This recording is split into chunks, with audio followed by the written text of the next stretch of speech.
Hi, everybody. Welcome to Down Syndrome 21st Perspectives. I'm Lee Ferlisi. I'm with my co-host today, Ann Lewis, and we are here with a very special guest, Geralyn Spiesz. She holds a bachelor's and master's degree in occupational therapy. In 2007, her son, Lucas, was born with Down syndrome, and since then, she's been on a quest for knowledge.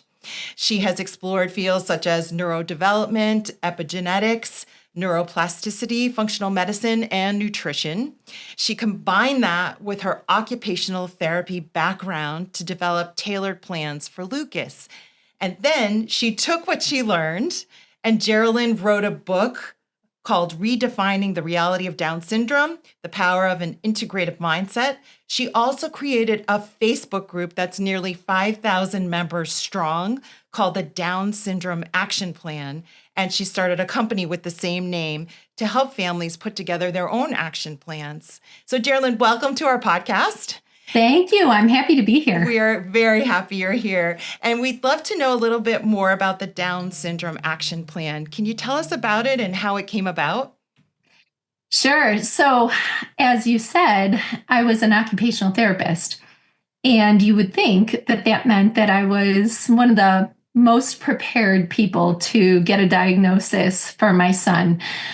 But actually, that wasn't the case. In 2007, when Lucas was born, I immediately knew that there had to be a different way. There had to be a better way.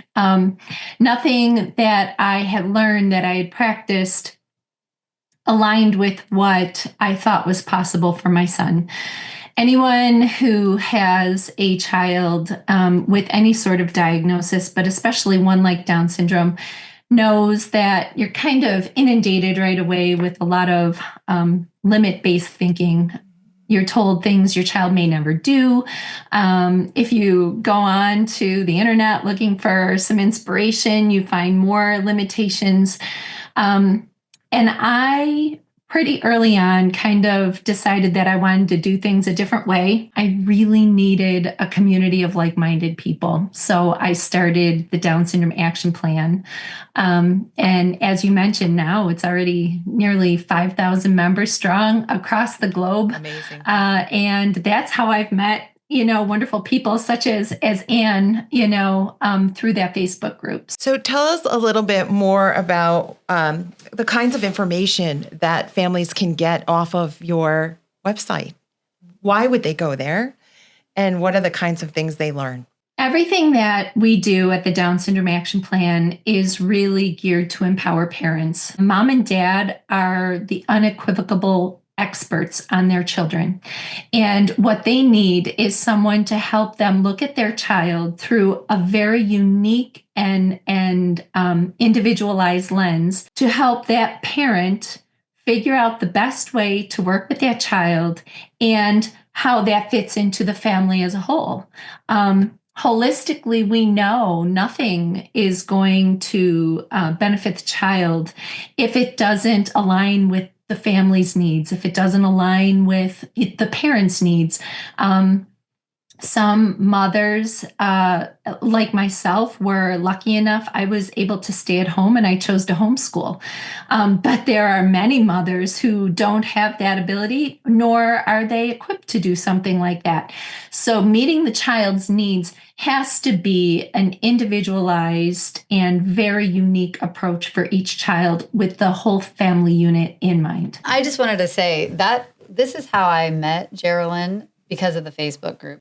And so I will say that, for example, if I'm thinking like, oh, I really wish Fritz would talk more, I'll type in like speech. That's all I have to type in. And then there's going to be so many other moms who have typed in something like, hey, what's the best supplement that helped your child with speech?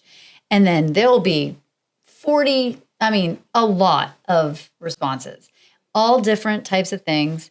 And then you can just read through all those responses and think like, oh, that resonates with me, or no, I've tried that, or like Geralyn said, like, nope, that's not going to work for my lifestyle, my family. I'm not willing to do that. You can talk back and forth with those other moms. And the same goes with medical things like labs.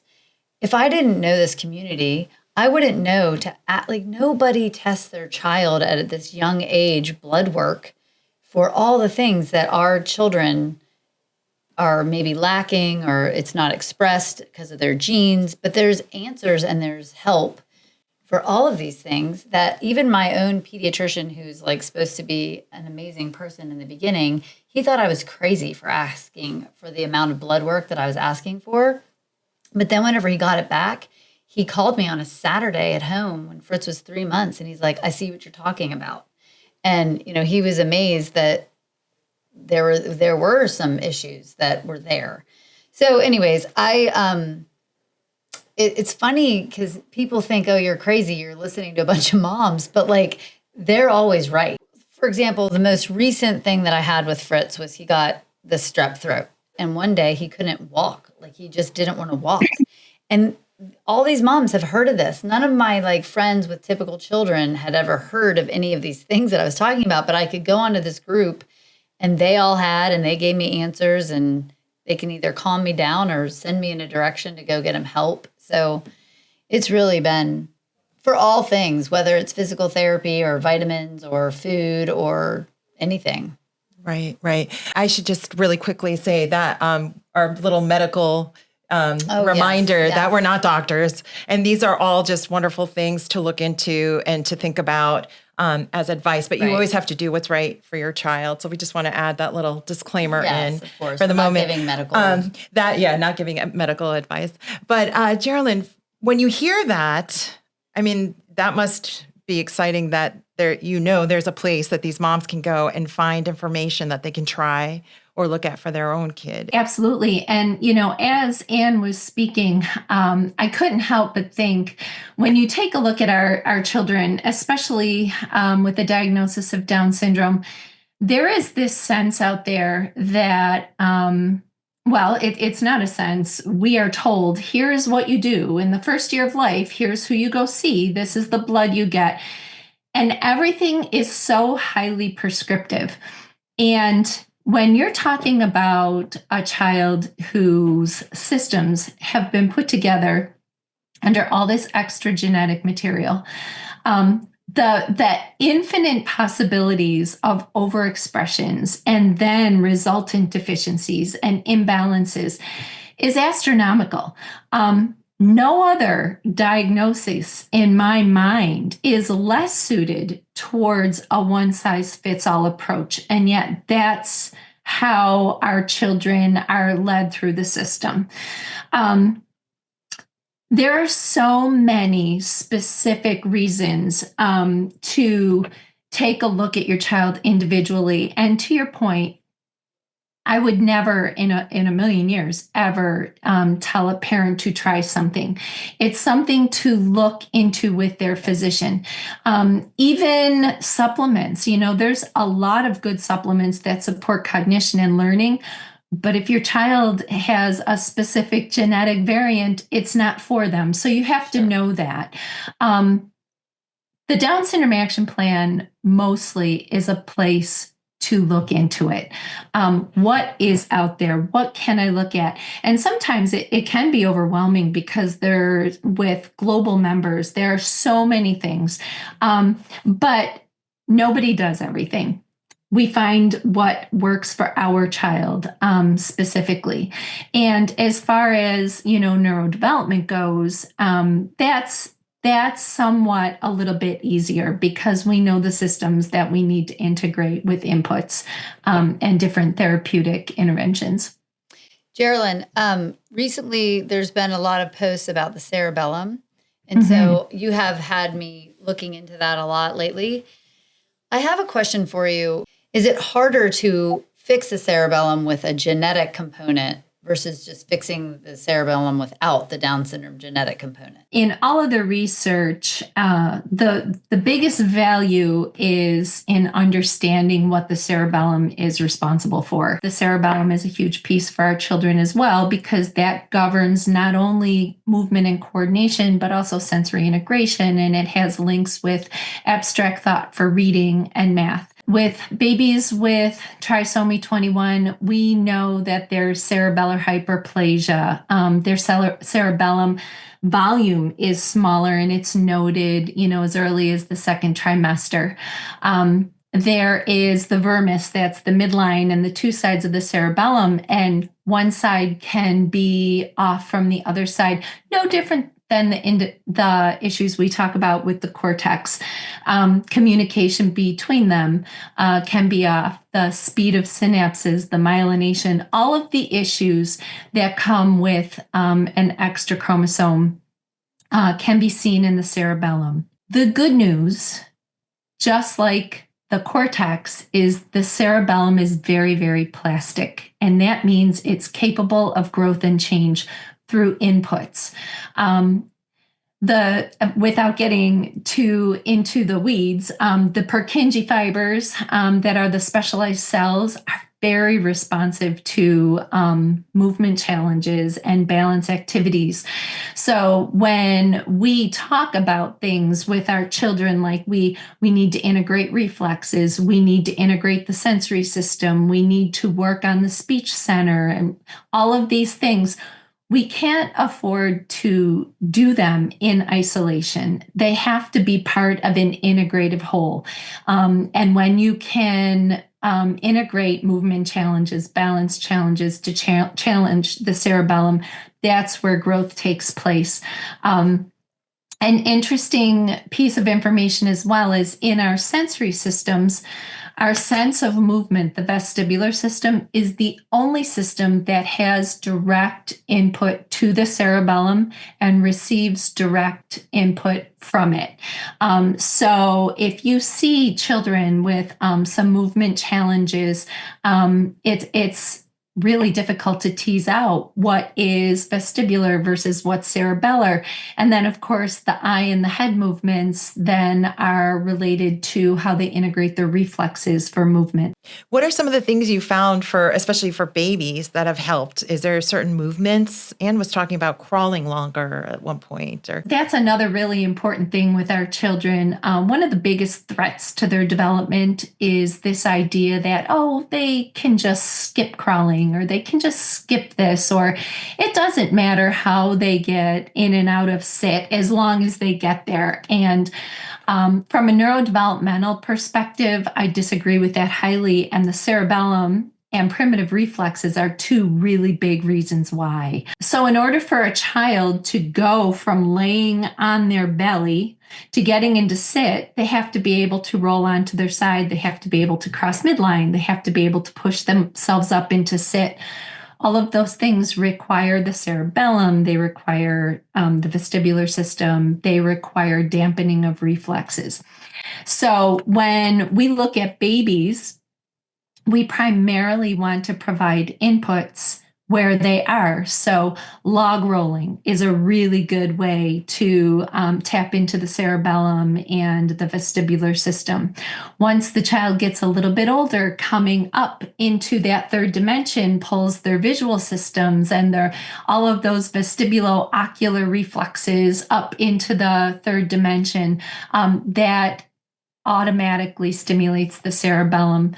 Once the child is old enough, when they're crawling or when they're walking, create a obstacle course for them to walk over uneven surfaces. If they're old enough, at a balance board or a wiggle chair, anything that continually challenges the movement and the balance while the child is actively engaged. I have so many questions. So log rolling, is that just what you would think? The child's just rolling on the ground, right? On their stomachs are rolling. And what's important about that is a log roll is literally just what you think. One solid unit of a log rolling this way and rolling this way.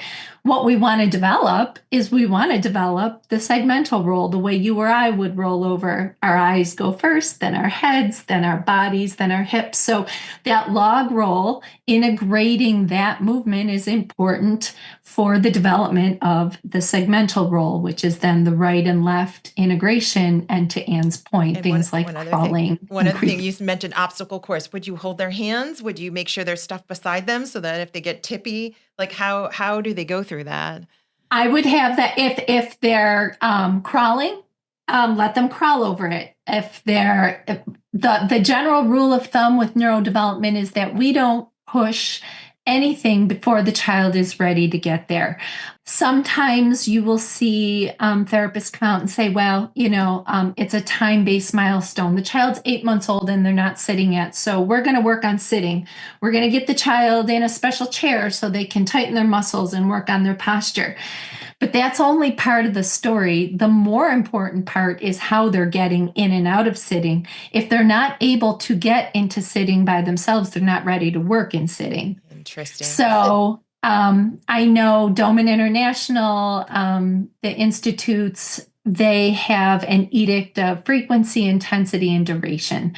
If your child can creep, let them creep. If your child can crawl, let them crawl. And you can put challenges in their way, throw cushions on the floor so they have to crawl over it. That's encouraging that trunk flexion and that rotation to get that leg up in front of them, all of those types of things. So the challenge, the obstacle course would be appropriate to what the child can do. Geralyn, when you were doing this with Lucas, did you ever get any pushback from him to get him into these activities? And I don't want to say make him, but if I'm like, come on, let's log roll or let's get on the balance board, and he's just like, I'm all done. I'm all done. I mean, that's Fritz's famous line. Like anytime you try to do anything hard with him before we're even starting, he's saying he's all done. And so I think, and I don't know if a lot of other parents can relate to this, but the fighting with your kid, that struggle. And I know Doman actually talks about that. Like if your kid shows any disinterest, stop. And I know I'm guilty of just wanting to work on him so that he can get it. That whole saying, practice makes permanent, that my kid's gym teacher used to say and coach. But if he's practicing wrong, he's making that permanent. And so it's hard to undo these wrong motions. So he would go up to our couch and he could get himself up on the couch. He wouldn't use his arms. He would just throw his back and just use his arch of his back to get up on things. So anyways, it's hard to make a child, or how do we make a child have the better postures, the better movements, the correct way of doing things? Because if you tell him to roll, he's log rolling down a hill with me, but I'm not able to be like, no, wait, your shoulder has to go second and your eyes, and you know what I mean? And so I'm afraid if I'm doing these things with him, but he's doing them not quite right, am I further making a bad habit? This stereotype of kids with Down syndrome that drives me crazy is that they're stubborn. If we look at typically developing children, the goal of development is independence. The goal of development is mastery and competence. And so our children are no different in that respect. They want to do things. They want to be competent. And when we come in heavy-handed and say, oh, no, we're going to do it this way, we're just setting up a power struggle. And the more independent and the more able our children are, probably the bigger the power struggle we're going to face. So I guess the answer is twofold. If you have a little baby and you are working on the developmental piece, it's a lot easier because if you read any of the Doman things, there's lots of ways to encourage them to develop the proper motor patterns in and out of sitting and all of these things. If you're coming in as a parent or a therapist of an older child who may have already developed some not great movement habits. When you said that Fritz used to arch his back, he was using a reflex. He had learned how to use that primitive reflex to get where he wanted to go. And that's a very common one that a lot of our kids will use. You will see them when they start to walk, arch their back and they keep their hands up here. And it's kind of a side to side walk. They're actually using a primitive reflex in order to walk. So in that case, what I would always do is I would take a look at the child and I would make it fun. Lucas loved the reading and the intelligence program. So if I had books out or I had words out or anything like that, I could get him to do anything because he wanted to engage with that. For a child who's more oriented towards being active, putting challenges together that kind of require him to use the right motor patterns. So maybe something like a crawling tunnel that is going to encourage that flexion and not allow the extension. Working on rotation when the child's old enough. There's all kinds of fun games you can work on, standing back and back to back and working on rotating. Getting head and eyes, playing programs like Balavizex, which is simple ball and beanbag work that integrates the two sides of the body. I think the key when the child is older is to meet them where they are. If you have a very active, very independent young boy, probably you're not going to get him to do one thing for very long. It's going to be this really rapid rotation of, okay, we're going to do this now. We're going to do this now. Yeah. So meeting the child where they are for sure. And I know Janet Doman used to say it was like chips. You always stop before the child wants to. So you create this desire in them to do it more rather than, oh, that was great. Now let's do it again. And, you do it until the child is tired of the activity and then they don't want to pay attention to it at all anymore. So with Fritz, I feel like, we're doing the fast flashing of the words and he's starting to sound words out and read and stuff. And I don't know how to get, I don't know why he doesn't like that, but it's really hard to find ways to get him to want to do that piece. I think one of our best allies is novelty. Just knowing Fritz the way I know him, he probably knew ugh, all, or how, whatever those phonics are, probably the first time you showed him, and he's probably bored. And so now he'll go through the motions because you're asking him to, and he wants you to put the screen down, but he's not internally motivated by it anymore. I would just keep making things new, as novel as you can. If he likes a learning app, if that's something that he likes, use it in what you're putting together. Maybe make a whole bunch of novel words that are new for him that he's never seen before and show it so that it's new and it's exciting for him. Can you explain to the audience about the not testing? Because that's really hard for me and probably some other parents, because you're doing this work, you're inputting these things, and you want to know that it's sticking. But there's a big thing in our community about don't ask them to like regurgitate it.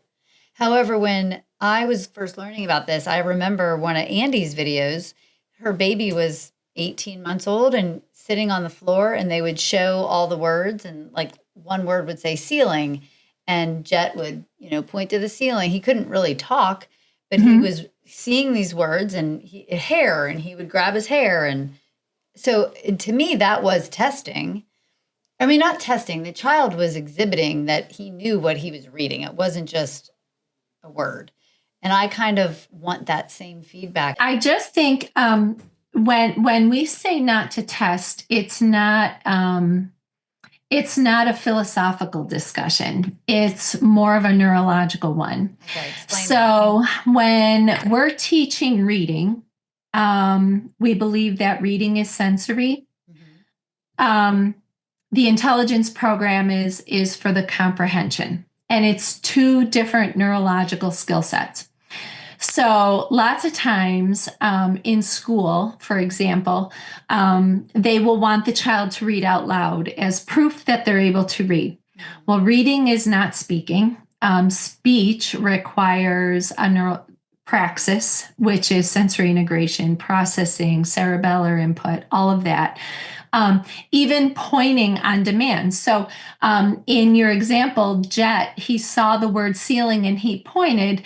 That was his authentic understanding of it and him doing it. But if you asked him, can you point to the ceiling? He may not do that. So that's the discussion of why we don't test per se, because testing requires a performance component, and that's praxis that our children may not have available to them in that moment. What I used to do is I used to play games. So, Lucas would learn a whole bunch of words, and maybe I would throw them on the floor and I'd be like, okay, how fast can we jump to whatever? Yeah. And make it a game and make it fun. And if he didn't want to do it, I let it go. Most often, Lucas did. I mean, you get to know your child.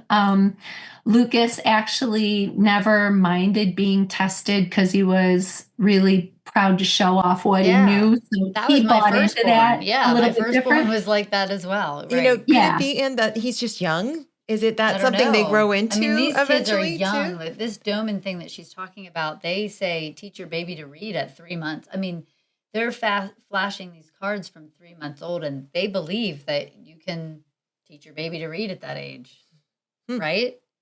Well, yeah. Well, and here's the thing too. So like the world believes reading is phonics and sounding out, when actually reading is sensory. So if you or I were playing a game of hangman, I might know what a really long phrase is with only a couple letters in it, because my sensory system identified the map of the words. That is mature reading.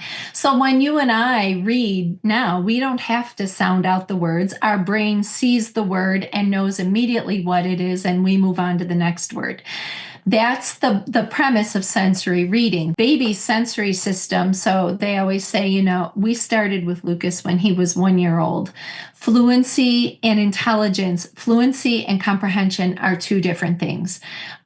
Feeding in all the brain maps of all the words. I mean, we did countries and capitals of Africa, and we did inventors and their inventions and breeds of dogs and all sorts of things, just to get his visual system stimulated enough to recognize all of these words. And when you and then we came in on the other side of that with the intelligence program. So, here's, I don't know, here's the country in Africa, and you would give them facts about it and you'd talk about it or give them a picture representation. But that was intelligence, different than reading.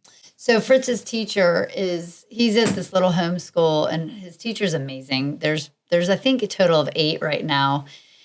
But he'll come home and, she's teaching him landforms, and he has homework where he has to draw a line from the word that says mountain to the picture of a mountain. And there'll be like the landforms and then the words. And I'll say, which one's the mountain? And, he knows and he draws it. And planets they're doing, and he can say like, I say, which one's the biggest one? Which one's the smallest one? Which one do we live on? That kind of stuff. And I just never would have thought to do that with him. But it doesn't matter. She's challenging him because that's what she's teaching the other kids. And so he's learning it right along with them. And it's just like you do, you just make me want to believe in him more, to challenge him more.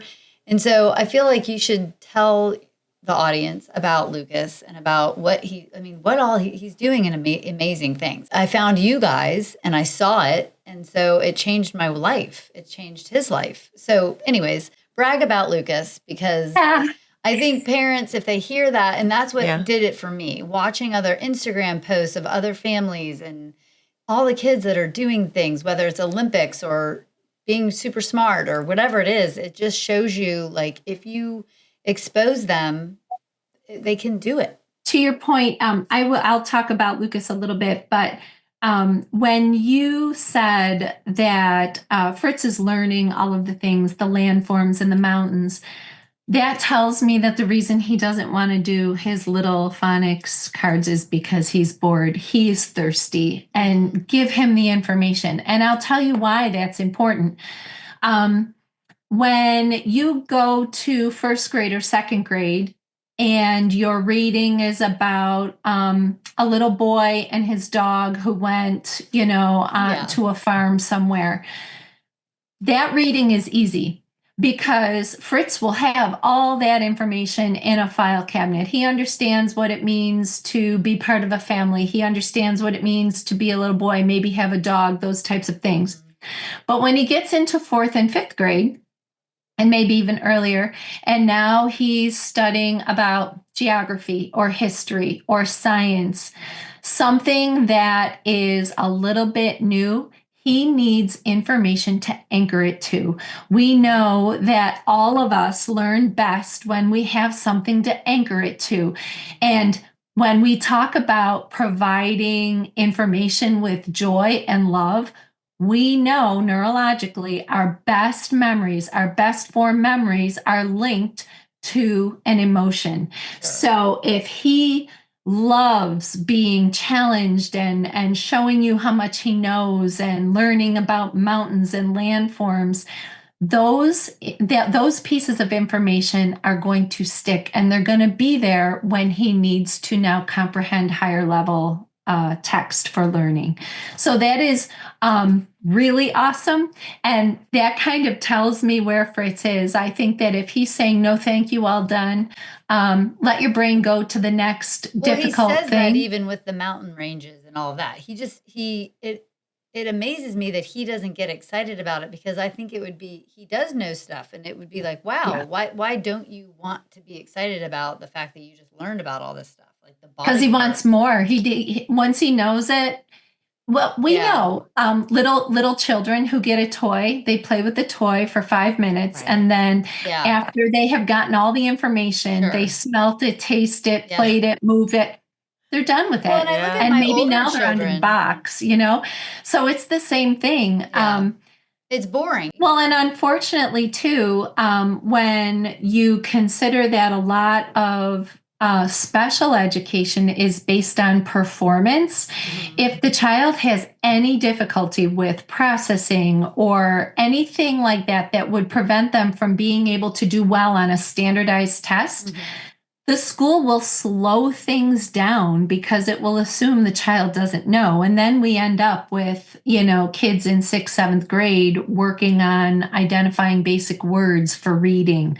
And they're taken out of the gen ed situation, and they're put into a self-contained classroom where everything is slowed down. And that's the enemy of our children. Our children want more, and they want more fed in quicker. So in a school situation, what would you tell parents to suggest to the special ed or to the teachers? Like, I know there's modifications. And so if we can say, hey, they know it, they just can't display it on this type of standardized test. Are there situations that you've been in with Lucas now in high school where you can say, okay, he might not be good at doing it that way, but he is good at showing you or doing it in another way? And what are those ways?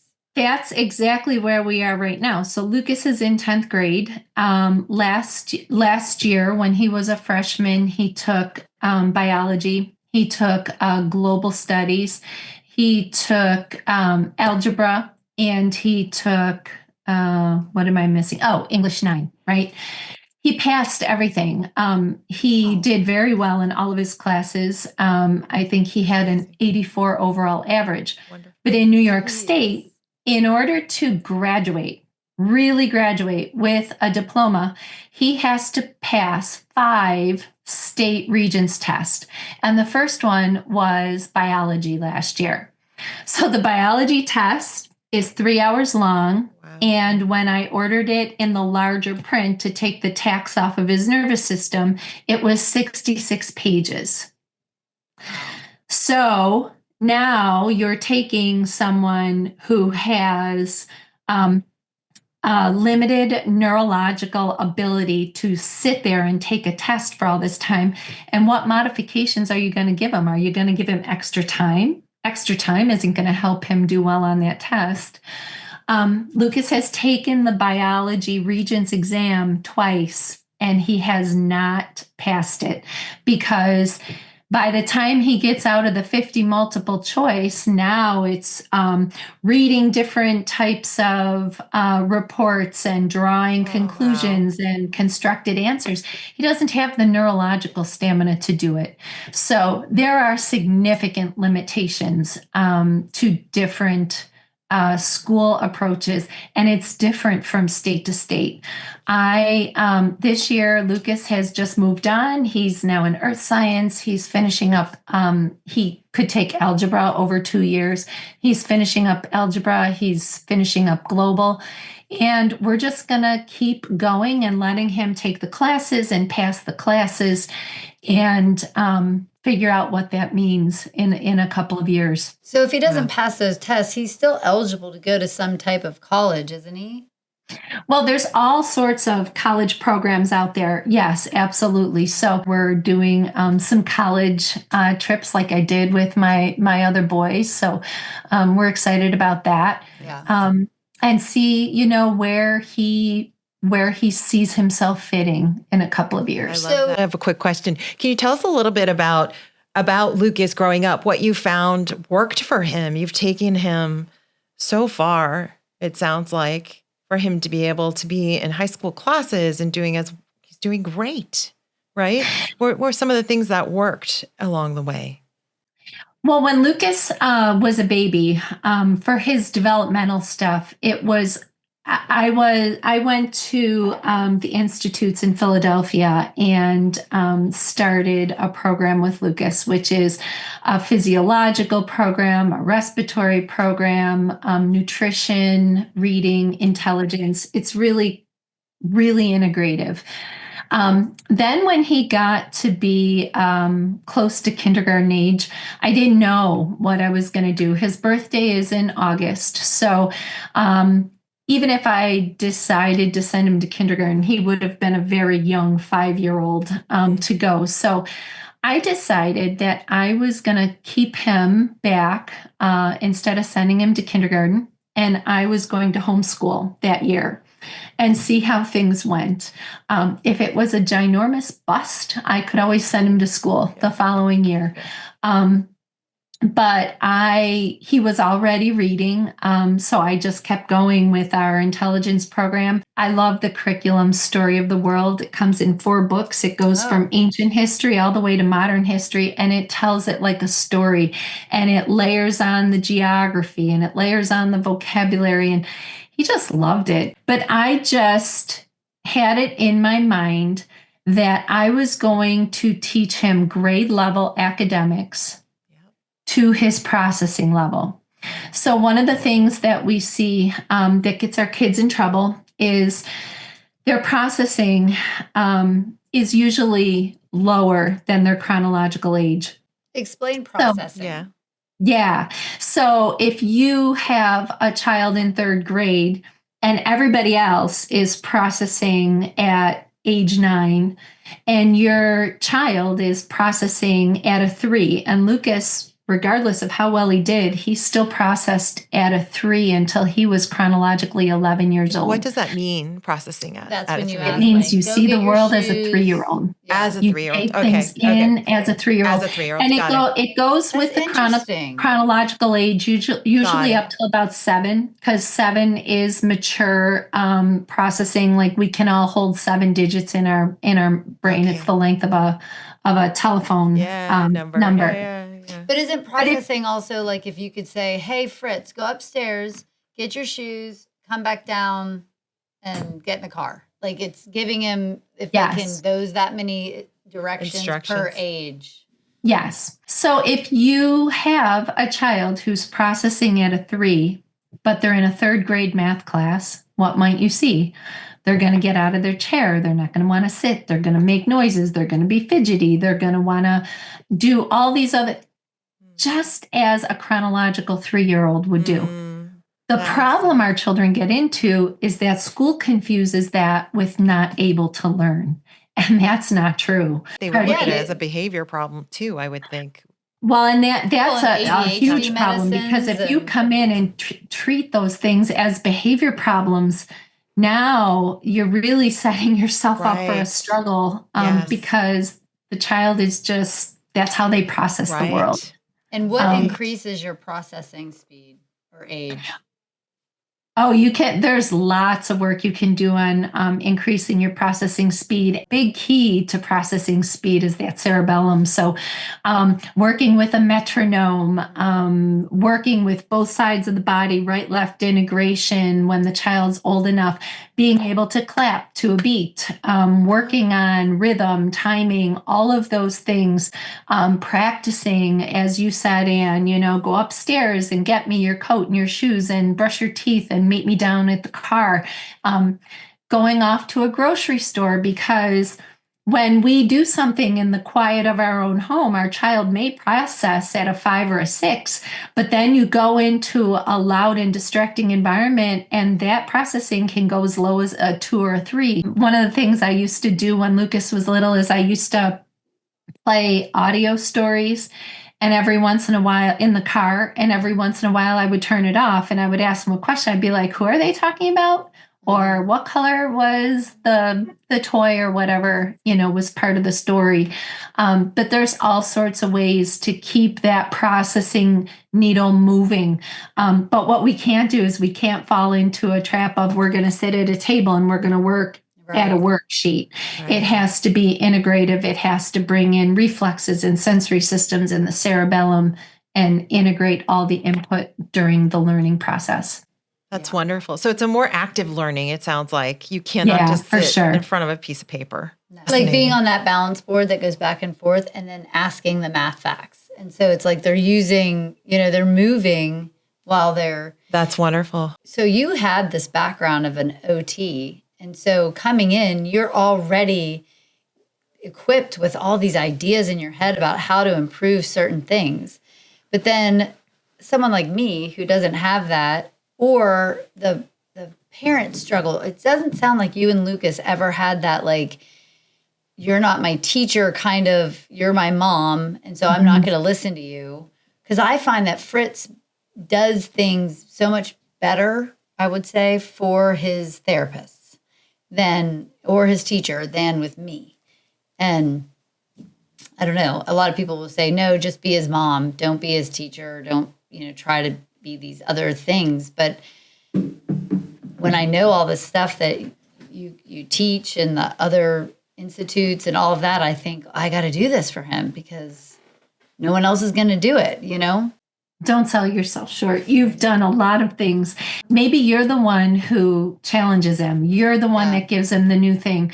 Don't sit at the table and say, you got to get your homework done, of course, but we're not going to sit at the table and do this. We're going to do this over here, which is so fun and so different and so new. And in a sense, be his mom, because that's the best part of it. I look back at these pictures like on Facebook of Lucas when he was so little, and I would do anything to have that little boy back. I love him with all my heart, but I love those days when everything was new and fun. I think it's important for parents to give themselves some grace and a break as well, and look at the big picture. Yeah. I think that's a beautiful thing to remember. Did you get that burnt out feeling?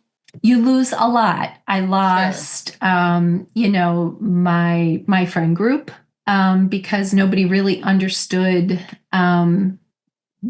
really what I was going through. Right. And I was always in this, I have to learn more, do more, keep going, can't give up, can't rest, can't stop. Yeah. And it does. It catches up with you, which is why I felt strongly with the Down Syndrome Action Plan, equal focus with helping our children develop, learn, grow, and be healthy, along with the needs of the family and moms. I love that. Really. I love that. I want to make sure, I know we don't want to take up all your time today. You're a busy lady. Is there anything else that you feel is important that we might not have gotten to? Just to say that nothing is possible if you don't believe it is. And as much as I have worked over the past 17 years of trying to, I like to say, early on, people would tell me I had to be realistic. And I would always say I am unapologetically unrealistic. And I remain that to this day. But all of a sudden, you'll have that limiting belief pop up like, oh, I still think that way. Okay, why do I think that way? Because I do believe the sky is the limit for Lucas. I believe that if he wants to get married, he'll get married. If he wants to go to college, he'll go to college. I believe everything is possible. And that's the first step. Because if you don't, nothing's going to happen. And you were saying the extraordinary life, right? The things that you like to believe in the extraordinary, I believe I saw on your website. And I love that. I love that message. And I think it's important for everyone to think about and believe in. It can be life altering. I really feel like when you have this brand new baby, I had 2 boys before Lucas, and I knew the feeling of having that brand new life in my arms, and everything was possible. That child could grow up to be absolutely anything in the world, and the dream that you have bringing that new life home. And how different it was when Lucas was born, and how the first person in my room was a social worker with the bag of the phone numbers to Erie County Social Services and a book that outlined limitations and possible health issues.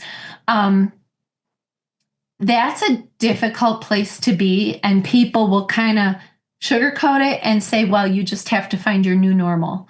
And that's where that was born from. I had never embraced a new normal. I decided to create a new extraordinary. And the beauty of that is that's the freedom for our children and our families to grow and become who we're meant to be. Thank you.